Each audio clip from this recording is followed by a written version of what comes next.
রাজীব নামের এক যুবক স্নাতক শেষ করার পর বহুদিন বেকার ছিল। চারদিকে চাকরির জন্য দৌড়ঝাঁপ করেও কোনো ফল হচ্ছিল না।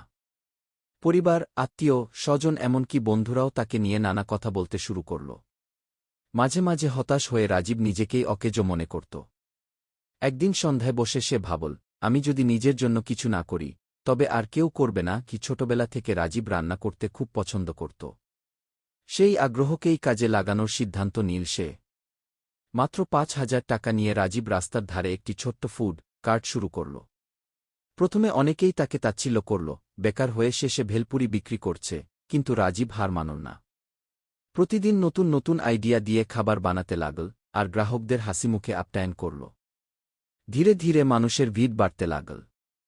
কয়েক মাসের মধ্যে রাজীব আরও ২টি ফুড কার্ট চালু করল। ১ বছর পর সে একটি ছোট্ট রেস্তোরাঁ খুলল। আজ তার শহরে ৩টি বড়